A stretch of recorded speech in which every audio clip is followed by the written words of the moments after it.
صبر وکړئ ملګرو، نن به درته د دویم جلیل کې سکین په اړه معلومات درکومه. دوستانو، په ډرامه کې پیلنی جلیل کې سکین او دویم جلیل کې سکین تاسو خو به دواړه ډېر ښه پیژنئ. نو ملګرو، په نن ویډیو کې به زه تاسو ته د دویم جلیل کې سکین په اړه معلومات درکومه. په دغه ویډیو کې به زه تاسو ته د ده د لایف زندګۍ په اړه معلومات درکوم، د ده به درته د ډرامو په اړه معلومات درکومه او د ده به درته د عمر، ژوند، قد، کورنۍ په اړه هم معلومات درکومه. نو ملګرو، د ویډیو تر پایه را سره پاتې شئ. خو د هغې نه مخکې درته دا وایم چې د لومبني جلیل کې سکین په اړه ما ویډیو جوړه کړې ده. که تاسو د هغه مینوال یې او غواړئ د هغه ډرامې ترلاسه کړئ چې فولاد لندار سره یې کومه ډرامه راغلې ده او داسې نورې کومې وایرل ډرامې راغلي دي، نو هغه زما په یوټیوب چینل کې په ویډیو اپلوډ شوې ده، ما اپلوډ کړې ده. لاړ شئ هغه ویډیو وګورئ.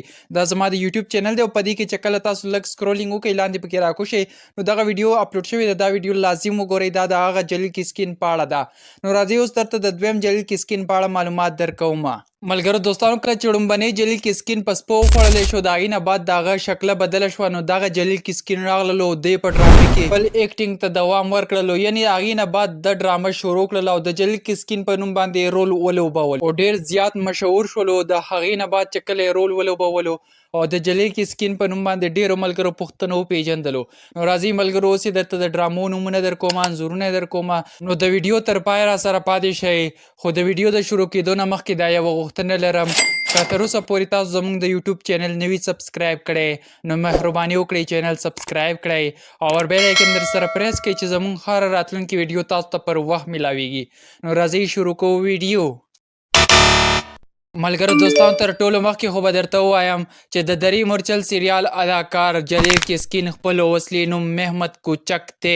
په 6 تاریخ د جون میاشت 1987 کې د ترکیې په حاتای کې پیدا شوی دی چې په 2025 کال کې عمر 38 سال دی. ملګرو دوستانو، دا یو ترکی اداکار دی چې په 2010 کال نه ډرامو ایکټینګ کولو سره ډیر زیات شوق و، خو په لومبی ځل په 2014 کال کې ډرامو ایکټینګ کولو ته راوتی دی چې د سنګورلار یا د دری مرچل سریال له مخې خلکو وپېژندلو. ملګرو، کله چې په دری مرچل سریال کې یو جلیل کې سکین په سپو وخوړلی شو، د هغې په ځای باندې دغه سړی راغللو او د هغې نه بعد ډېر زیات وایرل شولو. ملګرو، د په ټولو دریو سریالونو کې کار کړی دی چې درې واړه سریالونه هم ډېر زیات مشهور دي. ملګرو، د دریو واړو سریالونو نومونه یې درکومه، ویډیو ډېره نه اوږدومه ځکه چې د ده د لایف زندګۍ په اړه داسې کوم معلومات نشته دی.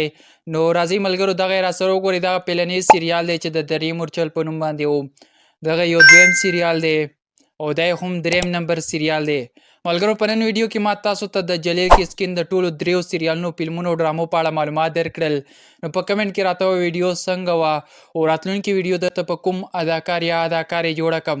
د یو اداکار نوم راته په کمنټ کې ولیکئ، ښکلې کمنټ وکړئ. ستاسو کمنټ نه به زه تصویر راخلم او په بله ویډیو کې به یې لازم درته منشن کوم، ایډ کوم به یې سیده. نو لازم راته ښکلي ښکلي کمنټونه وکړئ. که چینل مو نه وي سبسکرایب کړی نو مهرباني وکړئ دوستانو چینل سبسکرایب کړئ او بیل آیکن در سره پریس کړئ چې زموږ هر راتلونکې ویډیو تاسو ته پر وخت میلاویږي.